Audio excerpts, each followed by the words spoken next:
Halo semuanya, pernah kepikiran gak sih kalau limbah dapur yang setiap hari kita buang itu sebetulnya bisa jadi emas cair buat tanaman kita? Nah, hari ini kita bakal bongkar tuntas kekuatan rahasia dari air cucian beras. Coba deh, setiap kali masak nasi, pastikan ada air cuciannya. Pertanyaannya, biasanya air ini diapain? Seringnya sih langsung belablas ke wastafel, ya kan? Nah, disinilah letak rahasianya. Gimana kalau sampah yang kita buang itu ternyata harta karun cair yang bisa bikin tanaman kita tumbuh subur dan sehat? Yuk, kita cari tahu bareng-bareng. Oke, mari kita bedah lebih dalam ya.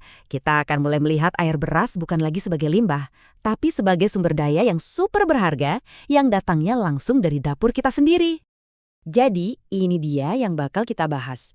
Mulai dari apa aja sih isinya yang ajaib itu, terus gimana cara kerjanya buat nyuburin tanaman, sampai gimana dia bisa melindungi tanaman kita. Nggak cuma itu, kita juga bakal lihat sisi hemat dan sehatnya. Dan terakhir, kita tarik kesimpulan pentingnya. Udah siap? Yuk kita mulai. Jadi, apa sih yang bikin air beras ini spesial banget? Jawabannya ada di kandungan nutrisinya yang luar biasa. Ini tuh bukan sekedar air keruh biasa loh, ada sihirnya di dalam. Coba lihat data ini deh, ini hasil analisis lab dari UGM. Ternyata air beras itu isinya komplit banget. Ada nitrogen, fosfor, sama kalium. Wah, ini kan trio NPK yang jadi makanan utama tanaman, plus banyak nutrisi lainnya. Jadi intinya tiap kali kita nyiram pakai air ini, sebenarnya kita lagi ngasih pupuk ringan gratisan.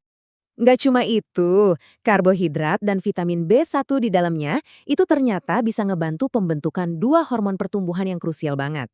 Ada auksin yang tugasnya itu memacu munculnya pucuk-pucuk dan tunas baru. Lalu ada giberelin yang fokusnya bikin akar jadi kuat dan berkembang. Nah, ini nih fakta yang bikin kaget. Coba bandingin. Pupuk komersial yang harganya lumayan, itu kan seringnya ngejual kandungan vitamin B1.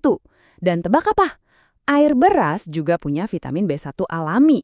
Artinya, kita udah punya alternatif pupuk yang super ampuh, alami, dan yang paling penting, gratis tis-tis di dapur sendiri.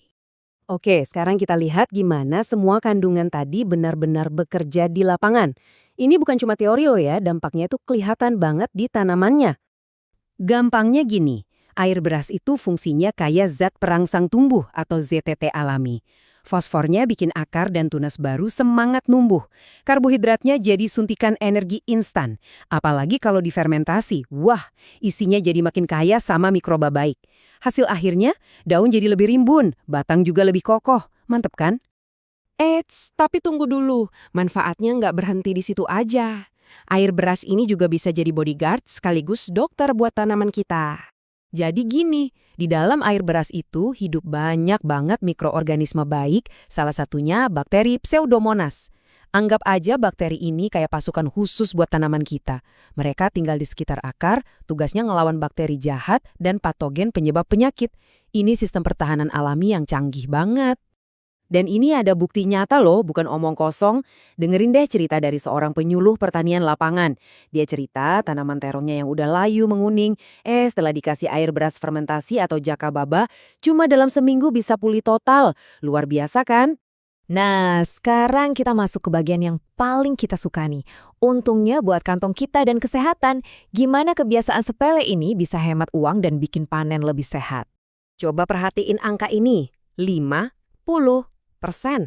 Segitu banyaknya loh potensi kita ngurangin pemakaian pupuk kimia sintetis cuma dengan modal air cucian beras. Ini penghematan yang signifikan banget. Ini bukan ngarang ya. Junaidi Sahid, penemu jakababa, udah ngebuktiin sendiri. Dia berhasil motong penggunaan pupuk kimianya sampai setengah. Dari 4-5 kuintal per hektar jadi cuma 2 kuintal. Dan hasilnya?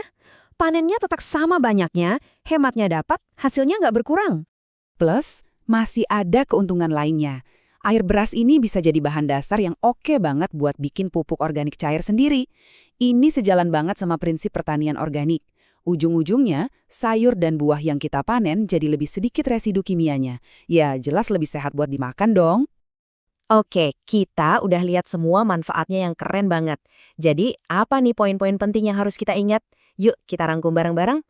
Caranya gampang banget, cuma 2 langkah. Pertama, mulai sekarang, setiap cuci beras, airnya jangan dibuang, tapi ditampung.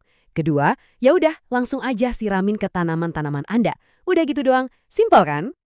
Jadi, kesimpulannya, ingat 3 kekuatan utama air beras ini. 1, dia menyuburkan tanaman, bikin akar dan tunasnya tumbuh subur.